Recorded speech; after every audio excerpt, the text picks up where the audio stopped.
Hey, good afternoon, everybody. We wanted to pop on here and get this started, but we are going to wait just a couple minutes before we actually dive into the content here. We've got a nice crowd joining us today, and we want to give everybody just a couple moments more to get logged in before we get started. So just bear with us, but we will get rolling here in just a few.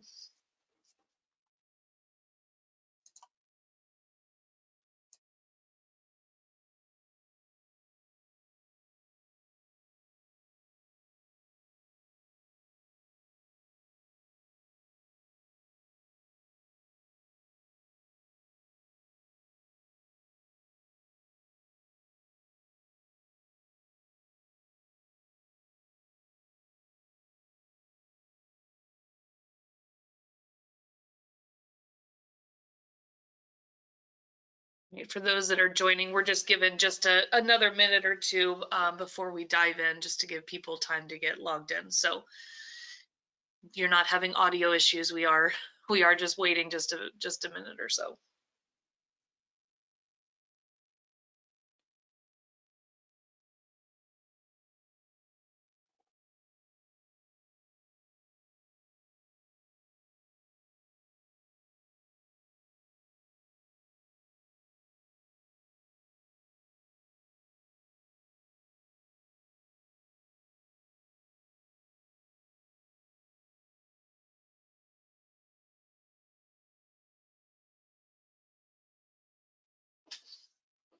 All right, well, Blair, I'm just going to kind of go over just sort of our little housekeeping items and things like that while we give folks a couple moments more to dive in, but also don't want to delay too much. Those that are already on deserve to get here and what we got to say. But yeah, so thanks everybody for being with us today. We're really excited to finally be sharing our OnTrak Wireless kind of for the public now. It's been a long time coming, and we're really excited to share this with you all today. We do want you guys to interact and ask questions. We've got a poll question at the end, but definitely if you've got questions throughout, pop those into the questions box, and we'll try and get those answered best we can. And of course, we'll have some time at the end to take questions. We might not be able to get to all of your questions, so don't worry. We will be sure we follow up with you offline if we don't get to your question, but definitely ask away. Also want to let you know we are recording this, so if you have to hop off early or if you've got colleagues that couldn't make it, we will share the link to the recording with the registration list, so we'll make that available for you, so you'll have that. And also just like to always remind, we are doing this live, so hopefully we won't have any connectivity issues or audio issues, but in case we do, we will try and tackle those and get those fixed just as quickly as we can. But we do love being able to come to you guys live and interact with the questions and kind of hear what's on everybody's mind. So with that, Blair, I think we've given people plenty of time to pop in, so I think we should let you take it away. Perfect. Thank you, Maureen. Thank you, everybody. Thank you for joining us this afternoon, morning, evening, wherever you're from. Just before I get started, I am battling my 200th cold, it seems to be, of the year. So I apologize if I sound a little rough. And it's also minus 26 here today in Canada, so it's a bit chilly here. So yeah, as Maureen said, we're very excited to launch this, and I did note the fact that she said finally, and it is true. We have been talking about this. This has been in development for 3 years. Those that have know me, I could say I didn't have any gray hairs prior to going into this, because this was a labor of love. This was an evolution of the technology, and actually in 2023, UE Systems celebrated our 50th year of being in business and leading ultrasound innovation. And I thought it was very good timing that in our 50th anniversary, we continue to challenge what ultrasound could do in this industry and bring out the OnTrak Wireless solution. So we did launch it in December of 2023, and now we're bringing it to the masses. So we're very excited to be on the forefront of this technology and change the game in terms of of lubrication. And when we really look at this system as a whole is in what we're finding in industry, and I think it's great, is if you look at what's happened, moving from industry 3.0 to industry 4.0, is this, I guess, I don't want to call it a trend, but technology around IoT, and of course now we can't be remiss if we didn't talk about artificial intelligence and how that's all integrating together. and what we're generally seeing, and if you go to a conference and things like that, you see that is we're getting very, very, very good, very proficient. There's a lot of great providers out there that can look at your equipment and work the best they can to notify you when there's something wrong with it, which we think is great. But if you go back to the conception of RCM and everything it's taught us is can we do more to prevent a failure than actually just detecting it? If we put an ounce of prevention is worth a pound of cure, could we work more at eliminating faults, that defect elimination piece, that we don't have to detect a fault later on down the road? And that's really where this solution was driven from. Now, we started with the wired, and it solved a lot of problems. But with technology, and someone once told me, if you're ever falling out of an airplane, just throw in an extension cord because it will get caught on something. And I fully agree with that, right? What we found is with the wired, the installation costs of running conduit, if you had to, and just running cables, it was very laborsome process. So the movement, the evolution to wireless, that really changed the game. But making ultrasound, and I'm not talking acoustic emissions or a microphone, I'm talking about true ultrasound with the sensitivity, repeatability, accuracy of an ultra probe, to put that into a wireless sensor is no easy feat. And really where we see this is moving beyond. It's actually not moving to the right, if you think about it from the PDF curve, moving to the left of that PDF curve. What can we do to prevent that failure? And that's where this system is really a two-pronged approach. Is yes, it works very, very well. And if all those that are on this call, and I can see a lot of those names that use our equipment, we say thank you. That ultrasound does very, very well detecting that early incipient or early onset of failure. But where ultrasound works very, very well natively is in the lubrication piece, and that's where this system is focused on. It's a monitoring system, yes, but it's also a very, very precision autonomous lubrication system. And why are we focusing on lubrication? Now, if you've listened to me before, you've seen me mention this time and time again. And I'm constantly looking for new studies. If you have any new studies that are out there, and I keep on referencing this one from SKF, but there's a number of studies, and it goes from 50% up to 80%. But without contest, it's the understanding that the majority of bearings fail prematurely because of lubrication. And this is including installation, bearing selection, all those other things. They're very, very important. And don't get me wrong, we still need to make sure we're doing our diligence on that. No system is going to engineer the wrong size bearing being put in or the wrong type of bearing put into your system. But when we look at those studies and you really break it down, it's not just the right grease at the right time. It's a big part of it's being contaminant free. And that's where single point lubricators have done really, really well, but they've been traditionally time-based. And through my journey, which is now edging on 25 plus years in maintenance and reliability, is we've been working hard at understanding that time-based, really anything, is not often advantageous. So why is time-based lubrication?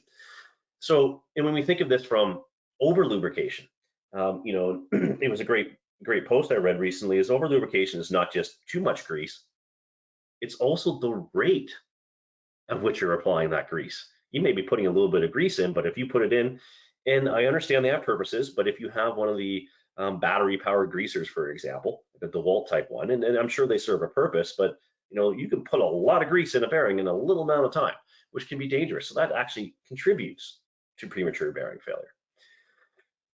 And again, most of you, I recognize a lot of your company names or your names in particular, and you guys are what we would call ultrasound power users, and you understand these benefits. For those that are new to ultrasound and where this fits in, is ultrasound is seen both to the right of the famous P to F curve and to the left, right? And if we learn from Nolan and Heaps and what they taught us back in the late 60s, early 70s, is that that point P is an identifiable physical condition.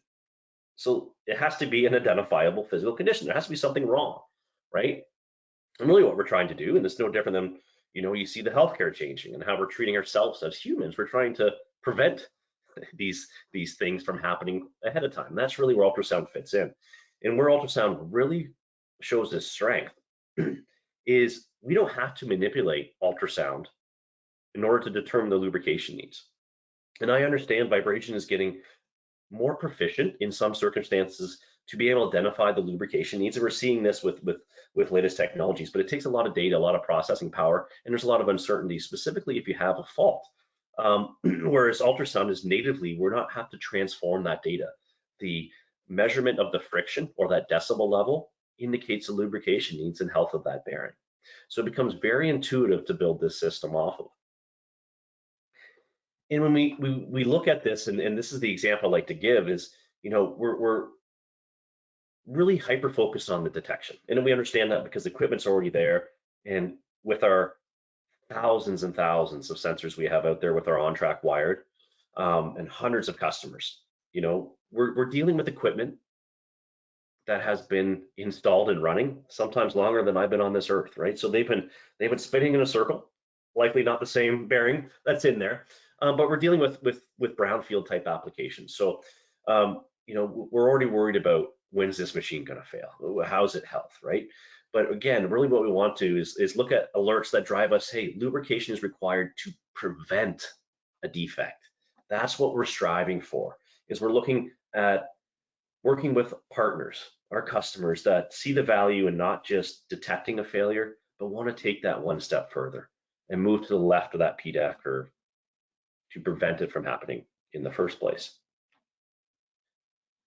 So when we look at this, I'd be remiss if I didn't talk about the Strybeck curve and how it really applies to how this system works. So I'm going to do my best job, and if there's tribologists and lubrication experts, you can put your earmuffs on, and I'm going to do my best to describe this in the amount of time I have. But really, this is the Strybeck curve, which defines three regimes, and it's really important we understand this because this is fundamentally how the system is built on. So what we have is the first condition, which is the boundary condition, and in fact, in most cases, this is the highest friction that we can get in a bearing. Right? It's metal to metal contact. In some extreme cases, when you have a extreme bearing failure and the rolling elements in the cage actually falls out of the bearing housing, you actually don't have friction anymore. It's just wobbling in the air. Not good, but a very low level of friction. So what happens is, as we start to apply grease and we start to increase the film thickness of that grease, we start to reduce that friction. We get into this mixed domain, which we still have some contact, but it's essentially the lowest level of friction we can get in that bearing. That's ideally what we want. And of course, the grease selection and the right soap and thickener and additives are very, very important to maintain that low level of friction. As we start to over grease that bearing, we start to add more friction. We start to fill up every cavity. The grease is fighting each other, moving in different directions. And this is called hydrodynamic. So with our sensor, we're actually measuring in real time where we are in this Strybeck curve. In fact, where I have that friction is not the lowest point, it's a little bit to the right, is where we try to maintain that. So when we start to lose that film thickness, we kind of move down before we move up in that friction trend. So it's very important we look at this and understand the response of friction, because when I tell people is we can tell an under lubricated bearing, but we can also tell from the friction and what we're seeing an over lubricated bearing as well. And that's very important in a autonomous condition-based lubrication system, that it knows if it's over greasing.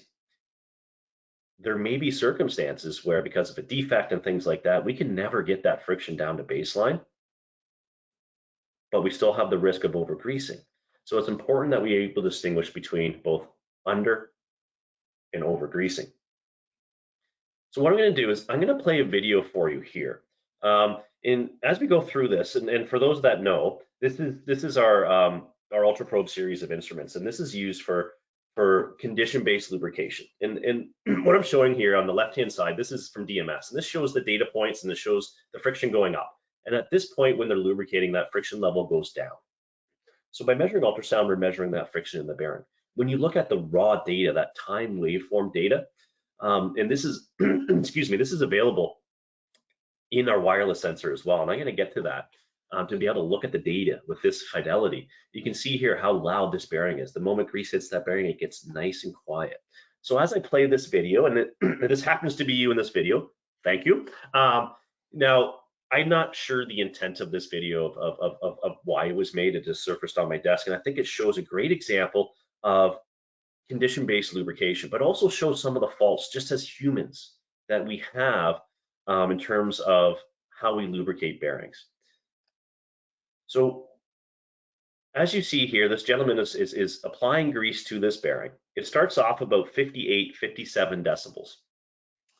And what you're going to see here shortly, as grease starts to hit that bearing, you're going to see that friction level or that decibel level start to drop. Now, if you were able to hear this, you would hear it go quiet. So take an eye and you can start to see here, boom. That's that what we call the aha moment. That friction just dropped. So it dropped down to 42, 43. Now what's happening here is he's continuing to grease. Whether that was done intentionally or not, it makes for a great educational video. So as you see, as he's adding more grease, that friction level is going back up. So if I take your mind back to that Strybeck curve, we were high, we started greasing, we get into that mixed domain, and he continued to grease. So he started to over lubricate that bearing. All best intentions were there. Undoubtedly, I can say this with a high level of confidence, greasing, even where he did stop, was likely better than any time-based or quantity-based lubrication that could be done. There's also something to note there, and this is no disrespect from out there, but one of the reasons I mentioned over greasing is also the rate at which grease was applied. Those grease guns can get very, very powerful with the amount of pressure they put out. And for my likings, I don't know the context now. I'm assuming since the way the friction dropped, it's not an open bearing, so it has a shield and it's keeping that grease in there because we saw it get over greased. I would challenge is maybe the rate at which grease was applied was not ideal. And that's what sets the system apart is the rate. So how much grease and how frequently it gets applied is completely customizable. If you have a slow speed bearing, you want to put grease in there pretty slow, right? If you have a very, very large bearing, it can afford more grease, more quantity of grease getting added quicker as those rolling elements push and plow through that greasing and push it around. Now, if you have an annular ring or all those things, they're not going to change the result of how that friction works, but those could be in consideration to the rate, and that's completely customizable in this new OnTrak wireless system. So when we look at how the system works, I try to explain it to people that might not have an ultrasound background. I said it's in principle, how we calculate the friction, how we display that friction is very sophisticated, but in principle it works like this. The sensor is monitoring that bearing friction in real time. When it senses it needs lubrication by ISO limits, the system kicks in. It's going to apply grease very slowly, very methodically, all wirelessly, until that friction level is restored, right?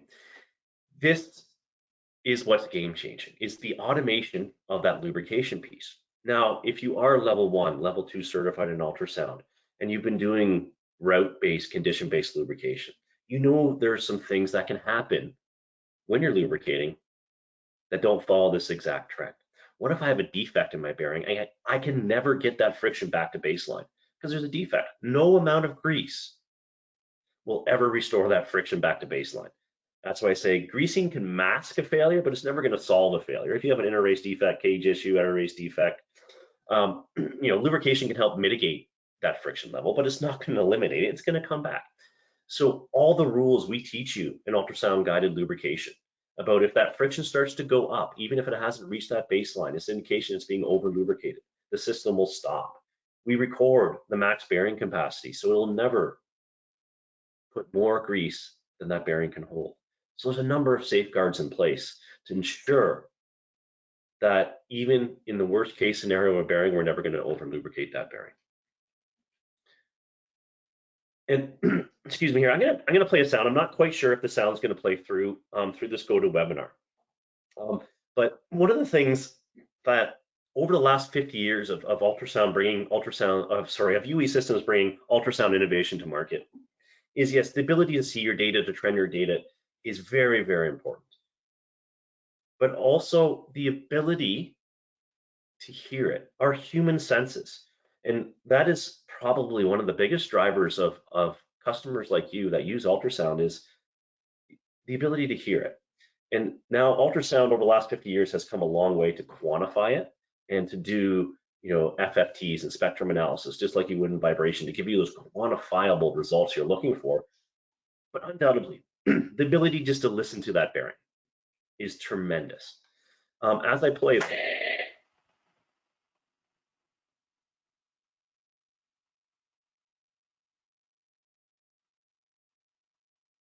Oh, I think we lost you. We were hearing that sound for a oh, second. Yeah. okay, it must have somehow auto filtered out, but thank you, Mo.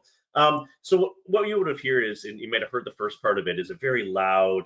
It doesn't take a lot of training to understand that's a bad bearing. And as it gets lubricated, it goes nice and quiet. And then, of course, as we start to overgrease it, just like I showed on that Strybeck curve, it starts to get louder and louder, right? So that ability just to be able to listen and see what's happening with your data at this fidelity is very, very important. And we wanted to build that into this new wireless system. So for those of you, and I see many of you have our OnTrak wired system, and we've talked to a lot of you already. And if in case you happen to miss the introduction to this that we did for our OnTrak wired customers, we do have a migration path if you're interested in migrating to the new wireless system. It's the same system in terms of the number of components. So how the system works is at the heart of the system. Nothing works without this sensor. So that 950 BT, obviously BT standing for Bluetooth, is at the heart of the system. It is a wireless ultrasound, and it's an ultrasound sensor first. So everything we have designed was designed to give us the same reliability, repeatability, and accuracy in ultrasound as our UltraPros. And ultrasound is taking a very, very aggressive growth in the market, which is great. People are resonating towards its simplicity, its versatility of ultrasound, and particularly, of course, for slow speed equipment. Ultrasound undoubtedly is the dominant technology when it comes to slow speed. So we're seeing a lot of acoustic emissions and those type of sensors coming in. And one of the challenges with ultrasound is, yes, can it measure at the ultrasound frequency? But one important specification in that is, do you have the sensitivity, the dynamic range? Can you sense at that higher frequency a very, very subtle change in that friction? And that's what we had to ensure in this sensor. So we have the same accuracy, repeatability as you would in our handheld equipment into this new wireless sensor. So when you look at the sensor, you're going to say, geez, it looks different than other vibration sensors I'm used to. And it absolutely is, because it's an ultrasound sensor. We know exactly how that mass resonates and everything like that. So that's why it looks a little bit different, because it's a true wireless ultrasound sensor. Now, because we're not limited to the data that we send through a wire, because this is Bluetooth and we can send them in packages, is we understand that vibration does provide value, particularly in machine type faults that ultrasound may not, or might be a little bit later to get to. So we added vibration and temperature to this as well. Now, it's not meant to be a vibration sensor. It's not meant to be a very high fidelity modal analysis vibration sensor. It's an ultrasound first, but we do complement it with that vibration. And then since we're going wireless, we had to reimagine the lubricator, and we understand that these single point lubricators can often be a love-hate relationship. They often sit autonomously out there. So we wanted to bring that confidence back into it. So we re-engineered the lubricator as well, so we can monitor not just the health of the asset, but what's the health of the lubricator, and how do we address those challenges that typically go wrong with these things sitting out there. And then with wireless, of course, we need a new gateway. So that new gateway is there. And then working with our customers over the last 3 years on the OnTrak Wired, we have really received some of the best feedback about what you'd want to see as an end user, what the dashboard should look like. And to be very, very candid, we've gone to battle hundreds of times over with IT, and understanding and respectful of IT. They have a purpose, and their intent is to protect everybody. So as you bring in solutions, they need to vet it. And one of the things was, we wanted to build a software platform that was quote unquote IT ready or enterprise ready out of the gate. So when we get these surveys, and often they're, I was going to say 10 pages, but 10 pages would seem like a vacation. There can be hundreds of pages of things we need to fill out, and we're more than willing to go through it each and every time we will do that. But we wanted to check every box off we could. So from enterprise deployment to single sign-on to two-factor authentication, all those things that IT usually asks, we want to say, yep, out of the box, out of the box, out of the box. We had to completely reimagine UE Insights for this. And as I said, this has been a 3-year journey in the making. Many ups and many downs. As I said, to truly make a wireless ultrasound sensor is no easy feat. So what we do internally is we go through alpha testing, and alpha testing is in our lab. It's in our cozy environments. Best case scenario, coffee's hot, it's perfect. The reality is, industry is a lot different than our labs in New York and Netherlands.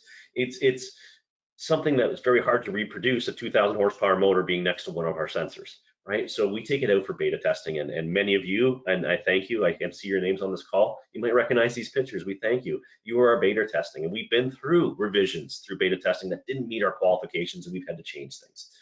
This gives you an idea of how this system looks and mounted. What we're doing here is you can see various mounting methods. This is a grease fitting adapter. Over here is the fin mount. We have stud mounts, we have magnetic mounts. We wanted to ensure we had the same reliability, accuracy, and repeatability with the same caveats depending on the mounts that you would typically have. So this is a great example of an electric motor, and we do electric motors, we do pillow blocks, we do flange bearings. This happens to focus around electric motors. And what we find, obviously the non-drive end's always a problem because of these fan shrouds and the grease tube that goes in these gives us a very, very strong high amplitude ultrasound signal. And you might also be questioning, is that sensor on its side? Is that a 45-degree angle? And absolutely it is, and it's been engineered that way. And the circuitry in there, even from a vibration point, is engineered to be that way. It can go straight up. It can use an epoxy mount. The lubricator can get mounted separate than the sensor. In fact, the lubricator can still get mounted up to 20 feet away and use remote grease line to bring that grease into the bearing. So really the options are limitless in terms of how we mount this. This is to give you an idea of what this system will look like. So if you have guarding and stuff in the equipment, there's different ways that we can get around the mounting aspect of it. All right, now onto the really good stuff. So into the sensor itself, it is an ultrasound sensor. So as I said, the same repeatability, accuracy, and sensitivity of an ultraprobe, which is an engineering feat on itself. But we took it one step forward, and we said, well, if one of the biggest advantages of ultrasound is the human sense, is the ability to listen to that, and of course then analyze it. How do we get that audio signal? Well, wouldn't that be silly if we just put an audio jack and you plug in a headphone to the sensor? That would kind of defeat the purpose. So he said, we need to figure out a way to capture the high fidelity audio signal that you would with an ultraprobe and send it wirelessly through our system so that no matter where you are in the world, you can listen to your bearing. Engineering looked at me and said, sure, seems like no problem. Because why? It's different than grabbing, obviously, a song off of Spotify or Apple Music and sending that, right? That's compressed. You lose the fidelity you would need. So we have to use a lossless compression. We have to send it in a package. We have to break it up into package and repackage it back together in the exact order it was recorded in. But I can confidently say that we're able to meet that milestone. And with this solution, not only do you get a decibel level, and you can trend that decibel level, you can also grab a high fidelity audio signal and analyze that through spectralizer like you would our ultraprobe with this system. And then of course, there's economies of scale of adding vibration.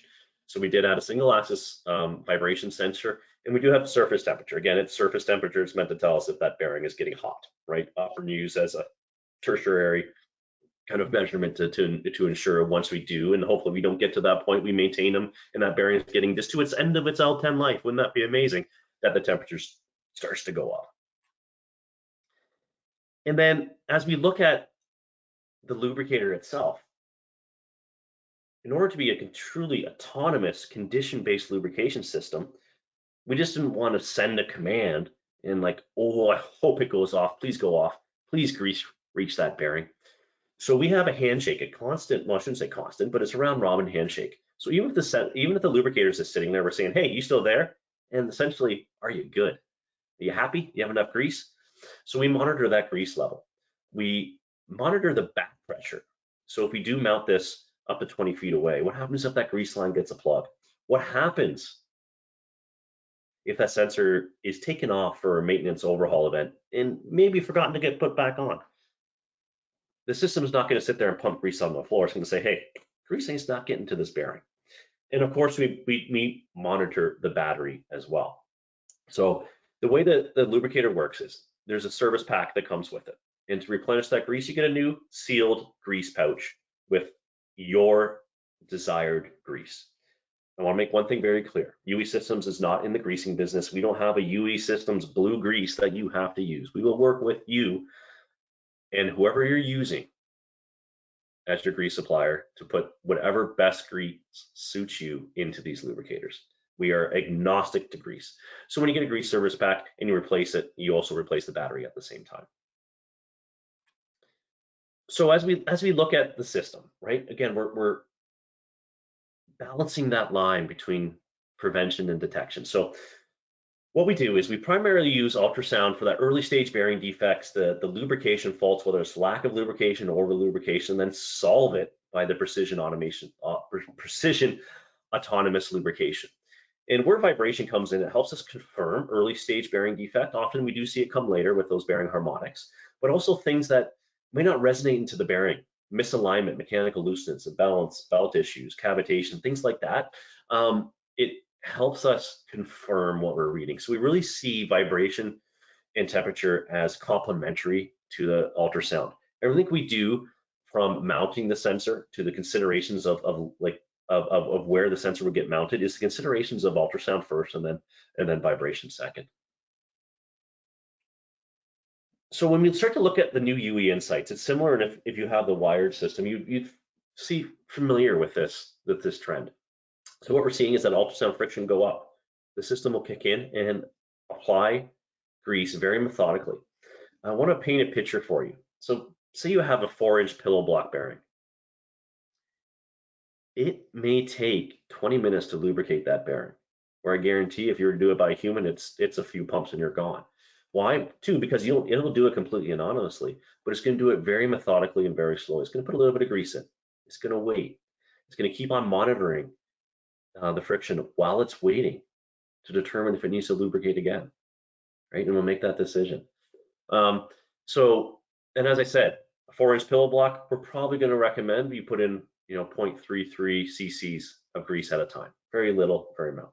You get some bigger bearings, you get into some industries with some ball mills, things like that. We're going to put grease, a lot more grease in more frequently, and it's going to lower that friction. The advantage we've had over the last 2.5 years, being first to market with a system like this, and we're very proud of our innovation, is being first to market doesn't mean anything. What it does is allows us to learn. It allows us to get that knowledge of having thousands and thousands of sensors out there across hundreds and hundreds of facilities and learn from it. Now, unfortunately, we've seen good bearings being lubricated. We've seen bad bearings being lubricated. And we have seen, and particularly since the end of the pandemic, a high number of counterfeit bearings as well. How do we know that? Because the friction is off the charts from the moment it gets installed. So what we've realized is, if you've listened to me before, I've said this time and time again, is the market has proven that ultrasound is faster growing technology than vibration, which is great, but also it's different in terms of how you look at that data. The same techniques still follow through, but a lot of the insights in ultrasound, I believe, is in the time waveform. There's a lot of things we can tell with ultrasound in that time waveform, and I'm sure the same is true of vibration as well. So what we've traditionally done is we've grabbed this time waveform and we've calculated an overall friction level or an overall decibel level, and that's what we call friction sense, and that's what we use for 99% of the insights to the health and lubrication needs of the bearing. But one thing that's become clear is, and it only works with permanent mount sensors, is because you need repeatability. is the impacting. You can imagine if you've ever done anything, even as an accelerometer or ultrasound, the pressure you put on that sensor, the mounting method, if you're a fraction of a centimeter off, it changes everything, changes the impacting. And that's why you typically use an RMS value to weed out things that go bump in the night. But with this sensor and the accuracy we have is we came up with a very unique proprietary way of looking at the impacting. I'll walk you through how that works. So these were two identical bearings done in a study. Both needed lubrication. One had a fault in it. And how we did the fault was very scientific with a screwdriver, but that doesn't matter.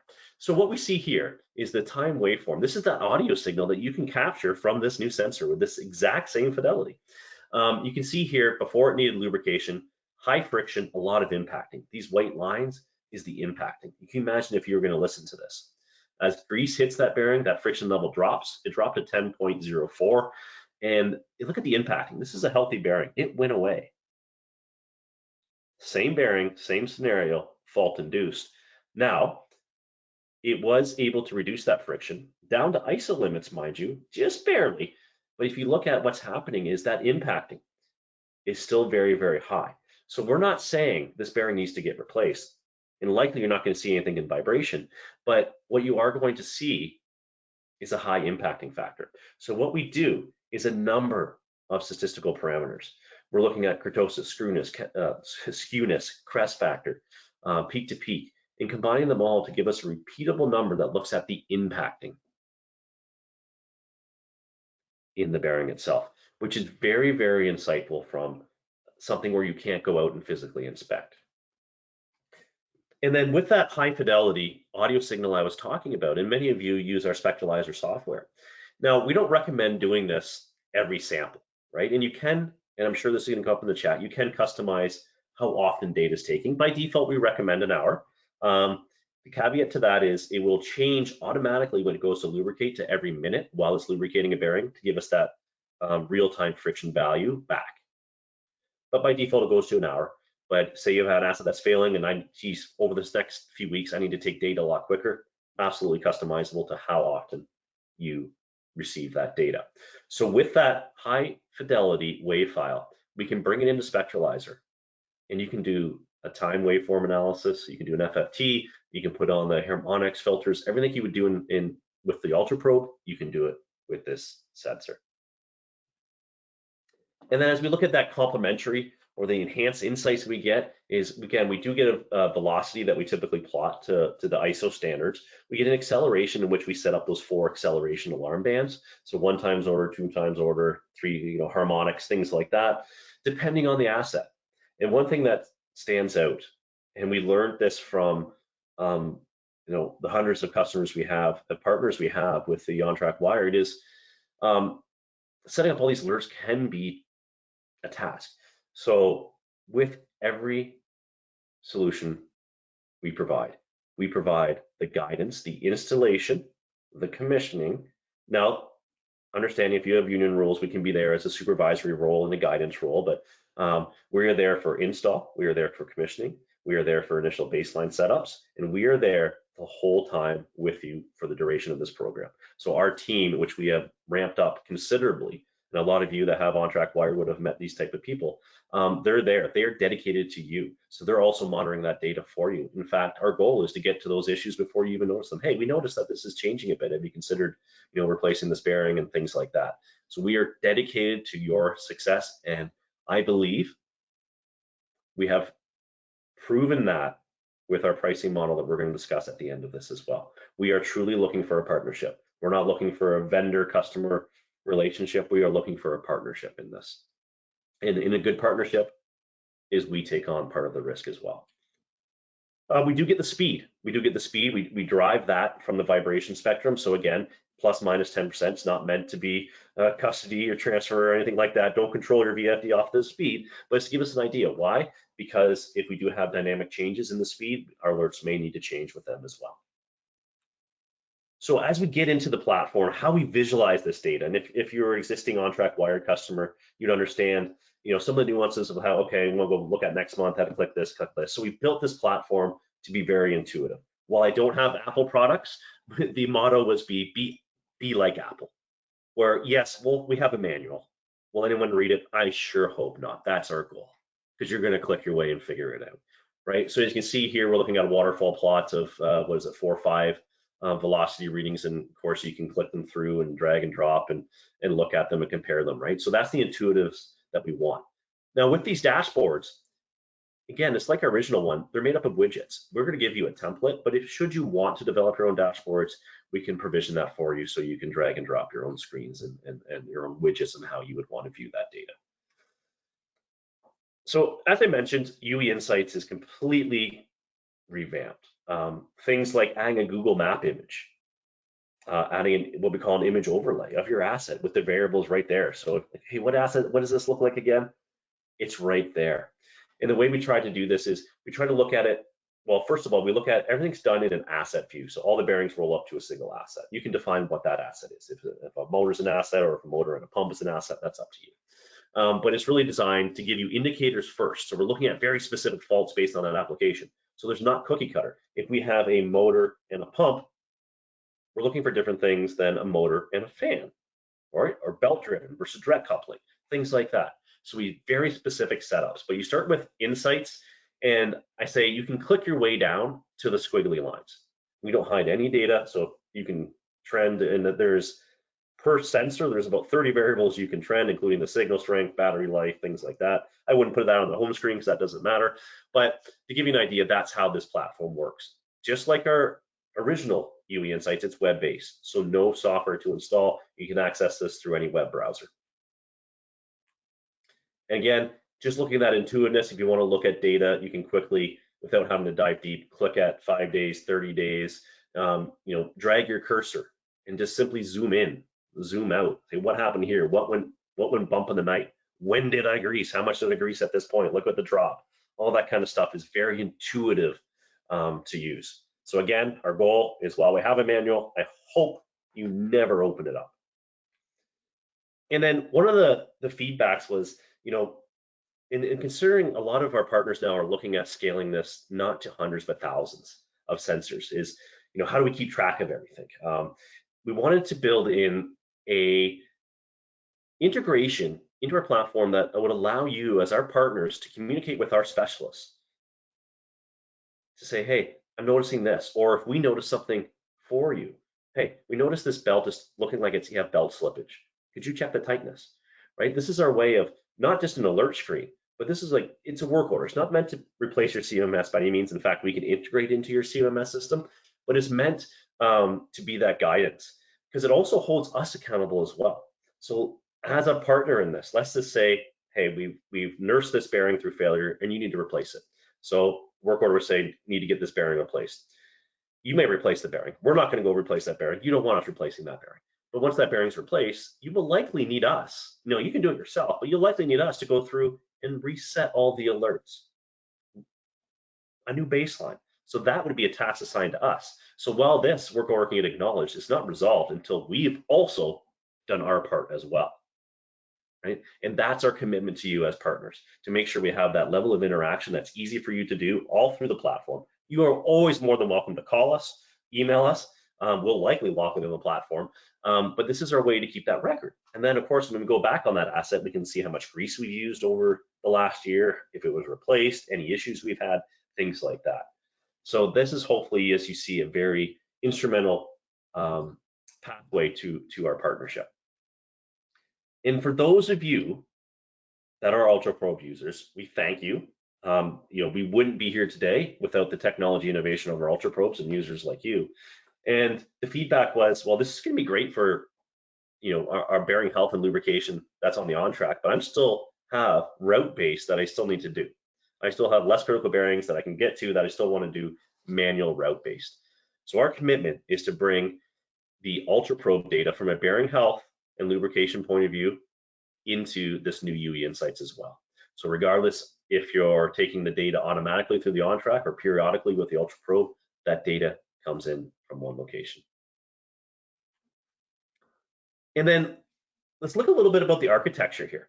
And I'll assuming there's a lot of questions here, but to give you an idea, and one thing, as I said, we're not in the grease business. We're also not in the gateway business. The gateway is a means for us to get our ultrasound data out.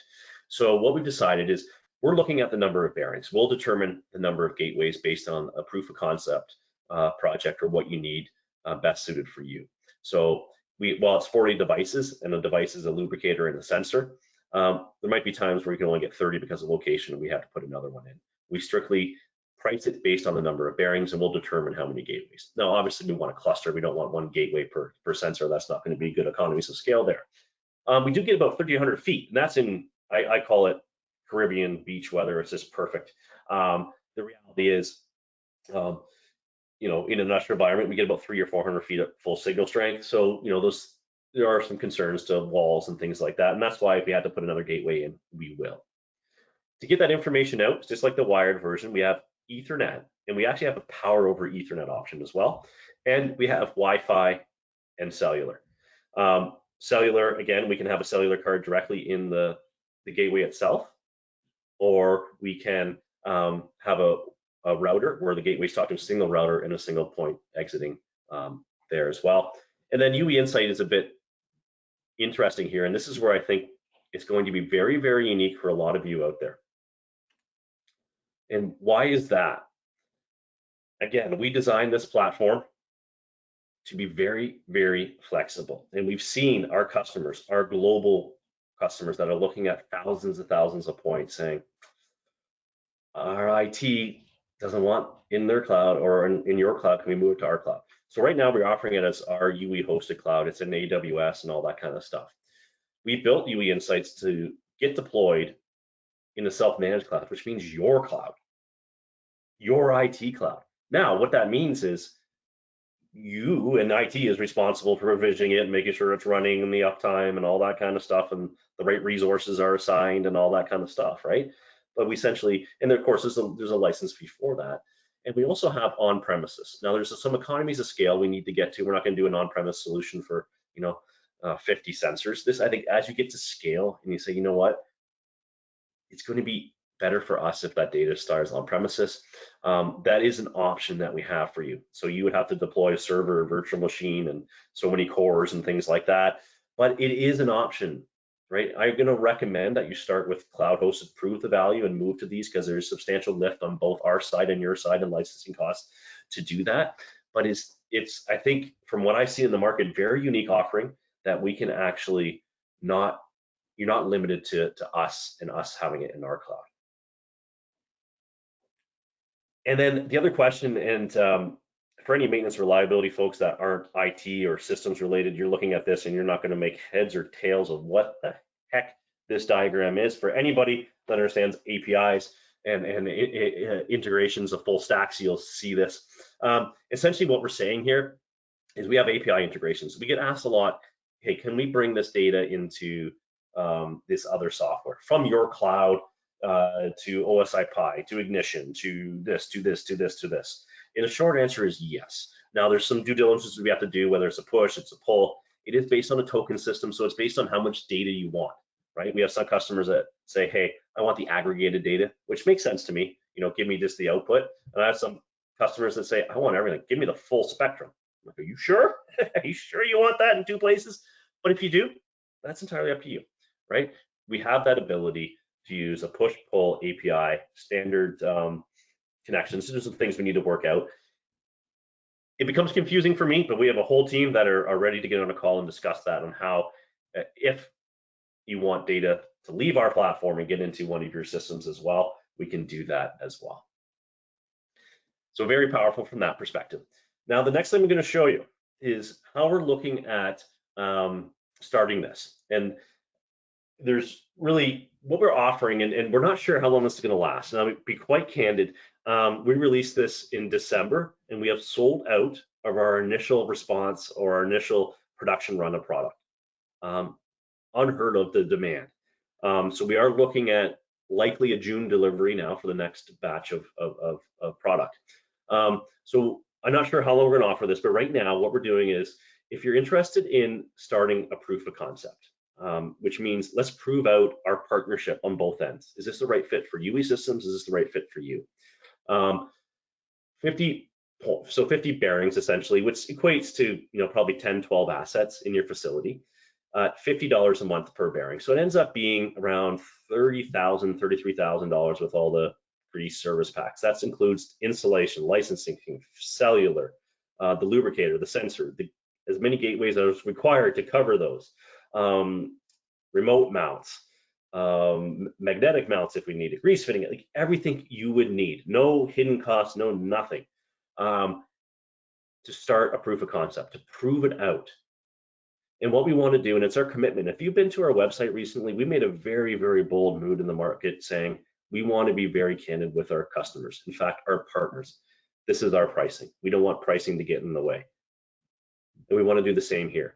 So while you start with a proof of concept, what does that scalability look like? We want to give you that price to say, hey, if I want to keep those 50 points, what's that going to cost me after this proof of concept? Or ideally, if I scale this, I want to cover the rest of my facility, what's that going to look like? And there is tremendous economies of scale. So obviously, the more sensors under our watch, under our program, the more economies of scale you have to reducing that. And one thing we also know as well is subscription works for some and not for others. We have a lot of customers that say, hey, I just want to put this in my OpEx. This is perfect. Under subscription, we cover everything. If sensor breaks, we replace it. Battery, need a new battery? We're on it.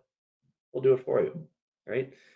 But there are times where you have large CapEx, if your new plant's being built, or you have a budget and you want to purchase the hardware and reduce that ongoing subscription cost. We have an option for that as well. So we're really trying to, we're not making it difficult for you to choose, but we're trying to make it convenient to how your business works. And of course, if you take it into your cloud or on-prem, that changes as well. So we're very open for that discussion. So what I'll do, I'll stop here, and we'll get into some questions and answer. But first, Mo, if we could start with just that poll question. We went over a lot of information. Before we pull that poll up, I just want to let people know, and I forgot to mention this, is right now our product availability is in North America, UK, and Ireland. That's where we're taking this product to initially in the start here of 2024. We do have aggressive plans to take that into the rest of the market. The reason being is we're dedicated to this partnership, and we want local people on your time zones to support you with, to do the install, to do the data monitoring, to be your customer success manager. And we're building that team out throughout these regions. So we are ready to take this to North America, UK, and Ireland as of today. So what we'd like to understand is where you're at, and you might just be here just to learn this technology. Like, I'm so far away from this, I just wanted to see what tech is out there, and I'm going to use my hammer and nail to solve problems, to, hey, this looks so good, I want to look at this proof of concept today. I'm in their area. So we can get that poll up. It'll help us figure out, of the hundreds of you that are on this call, of how we prioritize who we follow up with. Awesome. All right, so we'll just put that up there for a couple moments, and in the meantime, as you're responding to that, which we really appreciate, if you've got additional questions, and then Blair, we do have quite a few, so we'll try and group them together, because we got a lot of people asking kind of similar things, but we'll want to dive into these questions. So actually, while people are still responding to that, let me just get rolling here. So of course, always lots of interest in understanding the ratings and how these sensors hold up in harsh environments, washdowns, things like that, cold temperatures. So maybe just kind of reiterate for everybody kind of all of those factors when it comes to both the sensors and the lubricators. Great question. So I guess first of all, it's just the area classification that I failed to mention. And I think you'll see that in the poll question. One is, this is not hazardous rated at this time. We're getting close with a few of the components. Right now it's general purpose. So we are not class 1, div 1, div 2, ATEX rated at this time. It is absolutely in our roadmap to look at the feasibility of that. We're going down some preliminary estimates to get that done. So if you do have hazardous locations, and a lot of applications may have, you may have balance of plant equipment that doesn't go boom. Those would be great applications to start with. In terms of just the environment, these are IP rated to be indoor and outdoor. So they are gasketed, sealed, harsh environments. Um, we do have some upper and lower temperature limits, which is beyond, I'm going to say human comfort. And what I'd recommend if you have an application is there's a few considerations around the temperature. It's not just the absolute temperature. Um, there's things like humidity and things like that are going to matter, and also the bearing temperature itself. The bearing temperature can get a lot hotter, and we can use a thermal isolation device to reduce that heat before it gets into the sensor. So I'm going to ask if you do have harsh, and this again, it's designed to be indoor, outdoors, and in typical, North America, UK, and Ireland. You get up northern Ontario in the mines and things like that, we do reach the lower temperature limit, but chances are you already have issues because grease doesn't flow at that temperature. And right now, as the Arctic chill is coming, that might just be anywhere in the world. But so there are some considerations. So what I'd ask is if you do have applications where you're concerned if the temperature or environment is not right, we have a team of technical specialists to review your application and dive deep into it. Awesome. Okay, several questions about battery life. Yeah, so two things. And I guess one thing we're not, again, I know I'm talking a lot about what we're not, is we're not a battery company. We are using an off-the-shelf, it's not like a Duracell Home Depot battery. It is a customized lithium battery. We will give you that battery if you want to buy it yourself. It's a rather inexpensive battery. Our estimates give us about 5-year battery life at 1 hour updates. So of course, if you change that updates, it's going to be less. If you increase it, it's going to be more. And temperature does have an effect of it. So I would say realistically about 3 to 5 years of a battery life, and it is replaceable. It has a pin connector. You unscrew the top, and you can replace the battery. Perfect. And then probably the last one, just for time, is of course a lot of interest around slow speed, and what exactly would we consider the slowest speed that this system would work on? So I'll be darned, and I know it has to do with pitch and things like that. And I typically just look at RPM. Anything under 100 RPM is slow speed to me. The reality is, while we have vibration, anything that we consider slow speed, we actually turn it off because that vibration data just becomes confusing and not repeatable. Ultrasound works very, very well. So we've done this project at 1.8 RPM. It's one of the ones you have to put like a chalk mark on to make sure, is this even spinning? What we do, and if you're familiar with our ultra probes, and this is very unique to UE systems, is that adjustment of that carrier frequency. So we recommend slow speed get done between 20 to 25 kilohertz of measurement in the measurement. Our sensor has that ability to change that frequency remotely. So we have a slow speed setting. So we put that into 20, 25 kilohertz, and our sample time increases so we get a full resolution. So I would bring forth your slow speed challenge to us, because I guarantee with a high probability that we'll have a lot of success with slow speed bearings in these applications. Awesome. Okay, so just to reiterate from the beginning, if you guys hopped on a little bit late, we did record this. We will be sending out the link to the recording to everybody that had registered. So if you missed some of it, or you've got people that want to hear it, you will get an email with that link. We also did not get to all of the questions, so do not worry. We get a log of all of these, and we will be sure that we get those answered offline. So don't worry about that. Apologies that we couldn't, but there's a lot of information to share here today. So yeah, we really appreciate everybody for taking some time out to learn about this new OnTrak Wireless. Super excited about it. Hopefully, for those of you that this sounds like something that you're interested in, we can get a time to talk with you and see about next steps. And for those that were just here to learn, we appreciate that too. We're all always wanting to learn. So thank you for taking that time. And Blair, great job. Hope you feel better soon, but you powered through, and you did a good job. So we'll let everybody go and enjoy the rest of your day, and we'll catch you guys later.